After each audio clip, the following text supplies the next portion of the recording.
Etsy is over, Etsy is dead, and you cannot make any money on there because everything on there is oversaturated. Well, I'm here to tell you today off the bat, that is not true. Do not believe the hype. I have a print on demand shop with over 1,600 sales, just shy of about 40K in revenue, and a digital download shop I relaunched that has over 1,700 sales in about a 3.5 month period. But don't worry, I'll share more about the digital journey in another video. However, the tips I'll be sharing today can be applied to whether you sell POD, digital, handmade, and so on. Welcome to my channel where I'm all about making money online and finding financial freedom without completely losing my mind.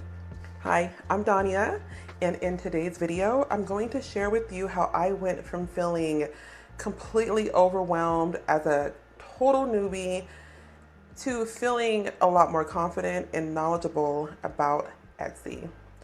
It was not random. It was not luck. It really all came down to having the right approach, attitude, and a mindset. If you're riding the struggle bus, then keep watching. I've been there too. Quick backstory, I didn't have it all figured out at first. I launched my POD shop with no clear plan. I put up about 100 designs and I got a whopping 5 orders, 3 from family. Then shiny object syndrome hit me hard because I already wasn't happy with my original designs. I thought, maybe tote bags are the answer. So I put up another 100 designs all for tote bags and I hated them too. I realized at that point that it wasn't the product, it was me, and I needed to get my life together. I ended up taking everything down again, but this time I knew I needed to apply an actual strategy. I took about a month and a half off and I relaunched in January of 2024 with a fresh approach and a fresh attitude. By July, I hit 500 sales, and a month later, I hit 1,000, and I've just been growing every day. The very first thing that made a big difference was picking a clear focus, also known as niching down. I had to quit jumping from idea to idea, product to product. I chose one niche, and I began creating for that particular audience. When I picked that niche, everything changed for my shop. I do want to add that you can definitely work in more than one niche. I'm currently in about 5, but when you're brand new, you want to hone in on one niche so you can really get into a great workflow. The trick? Create for the person who wants what you offer. It does not come down to adding more products. It really comes down to creating the product that people really connect with. That focus helped me get real traction in my shop.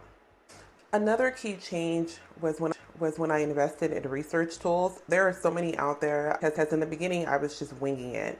But Everbee and eRank gave me a real idea of what actual customers were looking for, which niches were trending, and what keywords would help me get found and ranked. The research tools help you make informed, data-driven decisions for your shop, which helped me quit wasting time on creating designs that had no market, no search, no demand, and instead I was able to hone in on what people were already looking for. And that kind of data can completely change the entire trajectory of your shop. When I learned how to figure out what worked, I didn't quit there. I doubled down. For example, when a product began to perform well, I made different variations of it. Maybe try a different color palette, change up the design elements, but I ultimately remained within that niche. And that allowed me to grow my shop quickly and list a lot faster. Another tip, if you're a newer seller, you want to keep an eye on your items that are getting views, favorites, add to the carts. Those are the ones that you want to create more of because people are engaging with them and you can learn what to make more of. Rather than trying to come up with a new idea all the time, I built on what already worked. And that is such an efficient way to grow your shop without feeling the need to reinvent the wheel. Here are 2 major takeaways. Be patient and remain teachable.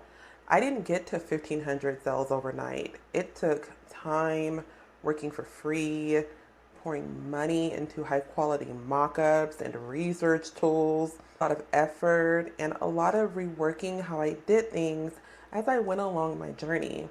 I had to remind myself literally every day to be patient and trust the process.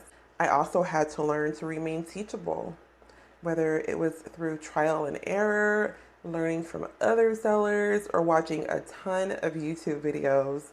You want to remain open to new ideas and new strategies. The more you learn, the more your shop can grow. You don't want to allow yourself to fall into the mindset that Etsy hates you or they're intentionally not showing your shop. That is not true, and that is not a thing. So that's how I went from an unsure hot mess to over 1,500 sales on my print on demand shop. Remember, having a clear plan and strategy, learning to make data-driven decisions, and learning from your results are key. If I can do it, so can you, and I believe in you. If you found this video helpful, don't forget to like, subscribe, and drop a comment below. I would love to hear what's working for you. If you have any questions or what you like to see from me in the future. Thank you so much for watching, and I will catch you all in the next video. Bye.